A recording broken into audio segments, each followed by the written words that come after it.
효소식품. 여러분, 솔깃하시나요? 속지 마세요. 대부분의 광고에서 말하는 효소식품의 효능은 거짓말이 90% 이상입니다. 그것을 밝혀내기 위해 먼저 효소에 대해 알아볼까요? 과학 시간에 들어본 듯한 효소. 효소는 우리 몸에서 일어나는 화학 반응 대부분에 사용됩니다.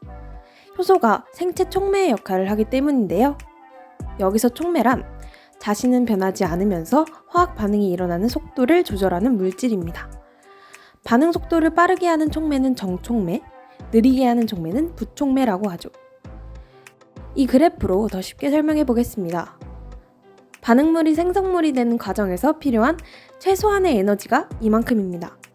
만약 반응 속도를 빠르게 하는 촉매인 정촉매를 사용할 경우 그 에너지가 더 적어져 반응을 진행하기 더 쉬워지는 것입니다. 반대로 부촉매를 사용할 경우엔 에너지가 훨씬 많이 필요한 것이죠. 즉, 촉매의 사용에 따라 이 부분의 에너지의 크기가 달라지면서 반응 속도가 조절됩니다. 촉매 반응을 볼 수 있는 대표적인 실험으로 과산화수소 분해 실험이 있습니다. 과산화수소는 단어 그대로 산소가 과하게 포함된 물질입니다. 산소 1개와 수소 2개가 결합한 물에 산소가 하나 더 붙은 것이죠. 산소가 과하다 보니 불안정하다는 특징이 있습니다. 그로 인해 공기 중에서 가만히 놔두면 물과 산소로 분해됩니다. 하지만 이 반응은 시간이 굉장히 오래 걸리는데요. 그래서 우리는 촉매를 사용해 볼 것입니다. 준비된 아이오딘화 칼륨, 인산, 이산화망간 촉매들을 각각 과산화수소에 넣어보겠습니다. 이 결과 산소가 먼저 발생하는 두 반응이 정촉매를 넣은 것이라 할 수 있고, 반대로 아무런 변화가 나지 않는 것이 부촉매를 넣은 것이라고 할 수 있습니다.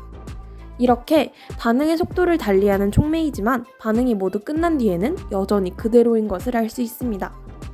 이것과 관련된 실험으로 코끼리 치약 실험을 찾아보시면 더욱 재미있을 겁니다. 방금 설명드린 실험은 사실 일상에서도 볼 수 있는데요. 어릴 때 뛰다가 넘어진 경험 한 번쯤 있으시죠? 저는 그네를 타다가 무릎에 상처가 난 적이 있는데요. 상처를 치료하는 과정에서 소독약을 바를 때 치지직 소리와 함께 거품이 나던 거 기억하시나요? 이것이 바로 과산화수소의 분해 과정입니다. 소독약으로 흔하게 쓰이는 것이 과산화수소이며 이를 피 속에 카탈라제라는 촉매가 반응을 촉진시켜 산소 거품이 발생한 것입니다. 이제 효소가 무슨 역할을 하는지 이해되시죠? 효소가 우리 몸에 필수인 이유는 세포의 거의 모든 대사 과정이 생명을 유지할 수 있을 만큼 빠른 속도로 일어나야 하기 때문입니다. 이러한 이유로 효소는 촉매 중에서도 기질 특이성이라는 특징을 가지고 있는데요. 쉽게 설명해 드리겠습니다. 몸속에 이렇게 생긴 효소가 있습니다. 여러 모양의 기질이 떠다니다 효소의 모양과 맞는 기질만이 결합됩니다. 효소에 완벽히 결합한 기질은 효소 덕분에 빠르게 반응이 진행됩니다. 그렇게 생성된 물질이 분리되어 필요한 곳으로 이동하게 됩니다. 즉, 기질과 특이적으로 결합하여 효율적인 반응을 진행하는 것입니다.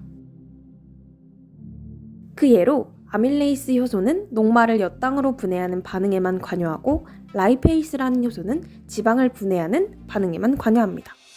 수백 수천 가지가 넘는 효소가 우리 몸속에서 필수적이라니. 효소식품을 섭취해 효소개수를 더 늘려주면 더 건강해지는 거 아니냐고요? 그건 다음 영상에서 설명드리겠습니다.